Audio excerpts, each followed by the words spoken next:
पिछले अंक में हमने बात की थी लखनऊ के नाज अदा अंदाज की, एक गुल फरोश यानी फूल बेचने वाली की, और साकी आखिर पीने वालों से बोर क्यों हो गई, ऊब क्यों गई। और एक बात बताई थी कि बच्चन बाबू ने ये क्यों कहा, बंद लगी होने खुलते ही मेरी जीवन मधुशाला। आज के अंक में बात करते हैं कुछ अधूरी प्यास की बात, कुछ प्यास बढ़ाने की बात, कुछ प्यास बुझाने की बात, और एक बात बताते हैं भारत की स्वतंत्रता के बाद अंग्रेजी शब्दों के हिंदीकरण की। हम अक्सर कहते हैं कि मधुशाला में ना तो छायावाद है, ना तो रहस्यवाद है, ना तो प्रयोगवाद है। इसमें यदि कुछ है तो जीवनवाद है।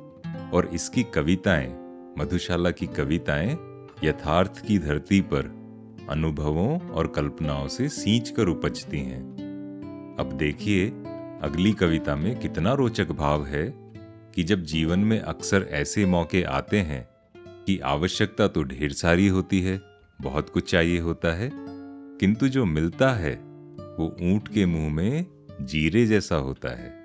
जीरा यानी इतना छोटा सा। तो चलिए सुनते हैं। मुझे पिलाने को लाए हो इतनी थोड़ी सी हाला, मुझे पिलाने को लाए हो इतनी थोड़ी सी हाला, मुझे दिखाने को लाए हो एक यही छिछला प्याला। मुझे पिलाने को लाए हो इतनी थोड़ी सी हाला, मुझे दिखाने को लाए हो एक यही छिछला प्याला।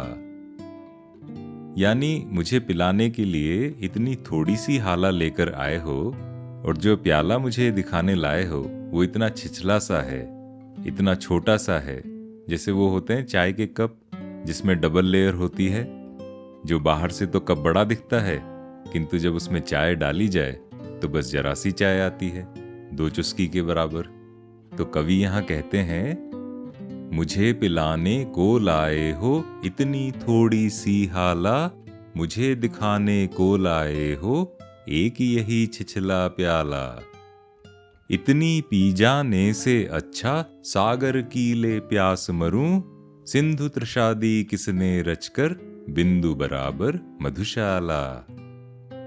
यानी इतना कम पीने से अच्छा तो है कि मैं सागर के बराबर प्यास लेकर ही मर जाऊं, क्योंकि आपने प्यास तो मुझे सागर के बराबर दे दी, सिंधु तृषा, किंतु आपने जो मुझे मधुशाला दी है वो एक छोटे से बिंदु के बराबर दी है। इतनी पी जाने से अच्छा सागर की ले प्यास मरूं, सिंधु तृषादी किसने रचकर बिंदु बराबर मधुशाला। अर्थात प्यास तो इतनी सारी दे दी और हाला इतनी थोड़ी सी लेकर आए हो, वो भी एक छिछले से छोटे से प्याले में भर के। हम सबके जीवन में कुछ ना कुछ ऐसा होता ही है, और शायद इन्हीं अनुभवों के आधार पर ऊंट के मुंह में जीरा जैसी कहावतें बनी हैं। यानी कुछ इतना कम खाने को मिले कि दाढ़ में ही अटक जाए।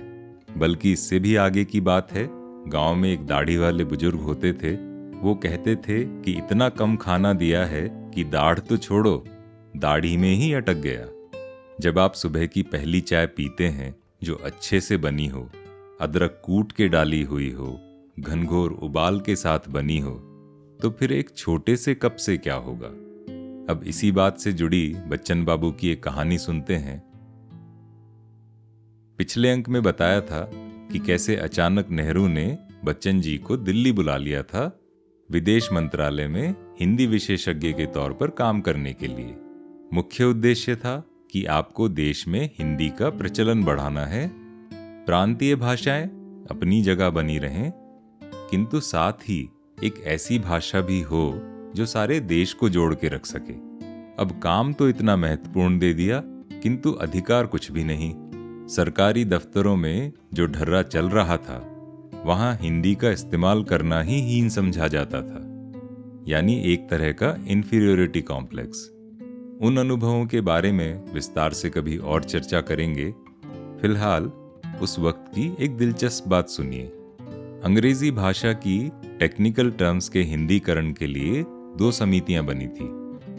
एक थी वैज्ञानिक शब्दों के लिए डॉक्टर DS कोठारी की अध्यक्षता में, और दूसरी विज्ञानेतर शब्दों के लिए, यानी जो विज्ञान से जुड़े हुए शब्द नहीं हैं, उनके लिए बनी थी रामधारी सिंह दिनकर की अध्यक्षता में, जिसमें बच्चन जी भी सम्मिलित थे। किंतु इनसे पहले नेहरू जी जिस तरह से हिंदीकरण करवा रहे थे उसके उदाहरण सुनिए। मिनिस्ट्री ऑफ एक्सटर्नल अफेयर्स का नाम रखा गया परराष्ट्र मंत्रालय। भला हो बच्चन जी का, जिन्होंने इसे विदेश मंत्रालय का नाम दिया, जो आज तक प्रचलित है। अन्यथा ये परराष्ट्र मंत्रालय ही कहा जाता, जैसा कि 1967 तक था। और होम मिनिस्ट्री, उसको पहले कहा जाता था देश मंत्रालय या स्वराष्ट्र मंत्रालय। इसको भी बच्चन जी ने गृह मंत्रालय करवाया, और आज तक हम इसे गृह मंत्रालय ही कहते हैं। अब इस तरह सोचिए, कस्टम शब्द, उसका हुआ सीमा शुल्क। कस्टम हाउस को कहा जाता था सीमा शुल्क सदन, और कस्टम हाउस ऑफिसर सीमा शुल्क सदन अधिकारी। सुन के ही चौपाई जैसा लगता है। जब दिनकर और बच्चन बाबू ने ये नाम देखे तो दोनों हंसे और कहा कि ये तो पद का नाम हुआ ना हुआ तुलसीदास की चौपाई हो गई। किंतु हिंदी का प्रचार प्रसार जिस तरह आधे मन से किया गया था, उसे देश में स्वीकार करना तो दूर, बल्कि कई राज्यों में उल्टे विरोध ही हो गया। जैसे तमिलनाडु की राजनीति काफी समय तक हिंदी संस्कृत के विरोध के आधार पर चलती रही है, और आज भी कुछ ऐसा ही है। इसीलिए सारे देश में ऑल इंडिया रेडियो को आकाशवाणी कहा जाता रहा, किंतु तमिलनाडु में वहां ये AIR यानी एयर ही रही। इसीलिए कहा, सिंधु त्रषादी किसने रचकर, बिंदु बराबर मधुशाला। यानी काम इतने सारे और अधिकार जरा से। खैर, कुछ इरादे अधूरे रह जाते हैं, तभी तो जीवन आगे बढ़ता है। जैसे अगली कविता का भाव देखिए। क्या कहता है रह न गई अब तेरे भाजन में हाला, क्या कहता है अब न चलेगी मादक प्यालों की माला। यानी अब तो तेरे भाजन में, तेरे हाथ में जो पात्र था उसमें हाला बची ही नहीं, और अब वो जो मादक प्यालों की माला चलती थी वो भी अब नहीं चलेगी। क्या कहता है रह न गई अब तेरे भाजन में हाला, क्या कहता है अब न चलेगी मादक प्यालों की माला। थोड़ी पीकर प्यास बढ़ी तो शेष नहीं कुछ पीने को। यानी थोड़ी सी पीकर जो प्यास बढ़ गई, जैसे कुछ थोड़ा सा मिल जाए तो उम्मीद बढ़ जाती है, किंतु जैसे ही प्यास बढ़ी तो पीने को कुछ बचा ही नहीं। यही भाव इस कविता में है। थोड़ी पीकर प्यास बढ़ी तो शेष नहीं कुछ पीने को, प्यास बुझाने को बुलवाकर प्यास बढ़ाती मधुशाला। प्यास बुझाने को बुलवाकर प्यास बढ़ाती मधुशाला। फिर से कुछ अधूरी प्यास की बातें, कुछ प्यास बुझाने की बात, कुछ प्यास बढ़ाने की बातें। कुछ ये कि जितना पियो प्यास उतनी ही बढ़ती जाती है। जैसे अग्नि होती है, उसमें जितनी समिधा डाली जाए, जितनी लकड़ी डाली जाए, लपटें उतनी ही ऊपर उठती जाएंगी। जो अग्नि होती है उसकी भूख प्यास उतनी ही बढ़ती जाएगी। तो एक भाव तो यहाँ पर लालच का है, और एक भाव है ताने का या उल्हाने का। जैसे पहले कहा था, सिंधु त्रषादी किसने रचकर, बिंदु बराबर मधुशाला। अर्थात प्यास तो एक बैरल भर के दे दी, और पीने के लिए पेपर बोट के साइज का पाउच थमा दिया। बताइए, ये कोई बात हुई? और जब ऐसा होता है तो प्यास बुझने की बजाय बढ़ती ही जाती है। प्यास बुझाने को बुलवाकर प्यास बढ़ाती मधुशाला। दूसरे दृष्टिकोण से देखें तो मृग तृष्णा या मिराज वाली बात है। कुछ मन को ऐसा मोहता है कि हम उसके पीछे भागते रहते हैं, और जो नहीं मिल रहा होता है उसकी प्यास बढ़ती ही जाती है। मदिरालय के संदर्भ में देखें तो जो होशियार साकी होती है वो पीने वाले को कुछ प्यासा ही छोड़ देती है, क्योंकि अघाकर जाने वाला यानी पूरी तरह से संतुष्ट होकर पीकर जाने वाला वो फिर पलटकर मधुशाला की तरफ नहीं देखता। रॉबर्ट ग्रीन की एक किताब है 48 लॉज ऑफ पावर, जो बात करती है पावर यानी सत्ता या शक्ति हासिल करने के अलग अलग तरीकों की और उन्हें अपने पास रखने की। हमारे जो राजनीतिज्ञ होते हैं, जो पॉलिटिशियंस होते हैं, वो तो ये सब हथकंडे जन्म से ही जानते हैं। और ग्रीन साहब की ही एक और किताब है आर्ट ऑफ सेडक्शन।